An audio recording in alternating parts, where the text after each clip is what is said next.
اعوذ باللہ من الشیطان الرجیم بسم اللہ الرحمن الرحیم الحمد للہ والصلاۃ علی اہلہا۔ جیسا کہ ہمارا سلسلہ فاطمہ زہرا سلام اللہ علیہا از نظر قرآن چل رہا ہے، تو آج ہم آپ کی خدمت میں آیت تطہیر کو پیش کرتے ہیں۔ آیت تطہیر سورہ احزاب کی آیت نمبر 33 کا جز ہے، جس میں خالق کائنات فرماتا ہے: اعوذ باللہ من الشیطان الرجیم بسم اللہ الرحمن الرحیم انما یرید اللہ لیذہب عنکم الرجس اہل البیت ویطہرکم تطہیرا، کہ بس اللہ کا یہ ارادہ ہے اہل بیت کہ تم سے ناپاکی کو دور رکھے اور اس طرح پاک رکھے جس طرح پاک رکھنے کا حق ہے۔ تو اس آیت کے اندر اہل البیت جو ہے، اہل البیت سے اللہ تعالیٰ نے ہر قسم کی ناپاکی کو دور رکھا ہے۔ اب رزق کے جو بھی مصادیق ہوں، جو بھی ناپاکی میں جو چیزیں آ جائیں، چاہے زہری ہوں باطنی ہوں، وہ سب اہل بیت سے دور ہیں۔ اب اہل بیت سے مراد کون لوگ ہیں کہ جن سے اللہ تعالیٰ نے رزق کو اور ناپاکی کو دور رکھا ہے؟ تو یہاں ہم پیغمبر اسلام صلی اللہ علیہ وآلہ وسلم کی احادیث مبارکہ کو دیکھیں گے کہ اہل سے کیا مراد ہے، کیونکہ قرآن مجید کے اندر اہل مختلف معنی میں استعمال ہوا ہے۔ یہ مطلق ہے، کوئی اس کا ایک معنی بیان نہیں ہوا۔ اولاد کے لیے بھی ہوا، ازواج کے لیے بھی ہوا، رشتہ داروں کے لیے بھی استعمال ہوا، تو یہ مطلق لفظ ہے۔ تو ہم رسول خدا صلی اللہ علیہ وآلہ وسلم کی بارگاہ میں جائیں گے، ان سے پوچھیں گے کہ اہل بیت سے مراد کون لوگ ہیں اور کون سی شخصیات ہیں۔ اگر پیغمبر اسلام کی احادیث موجود نہ ہوں تو اس وقت ہم سیاق و سباق کی طرف جائیں گے، کیونکہ سیاق و سباق ظاہری تفسیر ہے، اور جو رسول خدا کے فرامین سے جو تفسیر ہوتی ہے وہ حقیقی تفسیر ہے۔ اور اس آیت کے ضمن میں ہمارے پاس سینکڑوں احادیث موجود ہیں۔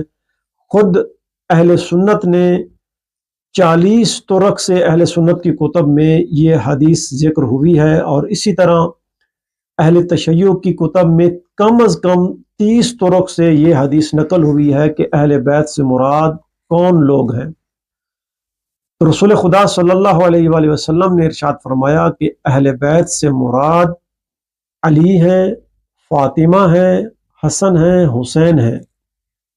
اور اس روایت کو ام المؤمنین حضرت ام سلمہ نے نقل کیا کہ رسول خدا صلی اللہ علیہ وآلہ وسلم میرے گھر میں موجود تھے جب یہ آیت نازل ہوئی، تو رسول خدا نے چادر تطہیر کو منگوایا، چادر کسا کو منگوایا اور اپنے اوپر ڈالی، اور مولا علی، حضرت زہرا، حسن و حسین علیہ السلام کو بلایا اور ارشاد فرمایا: اللہم ہؤلاء اہل بیتی، آئے میرے اللہ یہ میرے اہل بیت ہیں۔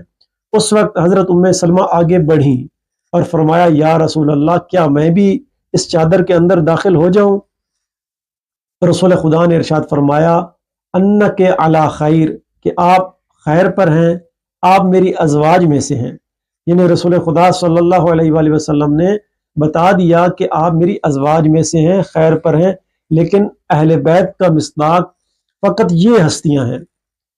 اب اس سے بڑھ کر اگر آپ دیکھیں، برا بن عازب کی روایت ہے، ابن کثیر نے جو متعصب اہل سنت ہے اس کی تفسیر کے اندر بھی یہ روایت موجود ہے، اس نے نقل کی ہے کہ رسول خدا صلی اللہ علیہ وآلہ وسلم نے ارشاد فرمایا کہ اہل بیت سے مراد کون ہے؟ تو رسول خدا نے فرمایا کہ یہ آیت 5 ہستیوں کے بارے میں نازل ہوئی: فیہ وفی علی وفی الحسن والحسین وفی فاطمہ، کہ یہ آیت مولا علی، حضرت فاطمہ، حسن حسین علیہ السلام کے متعلق نازل ہوئی۔ اہل بیت سے مراد یہ 5 ہستیاں ہیں کہ جن سے اللہ تعالیٰ نے رجس اور ناپاکی کو دور رکھا ہے۔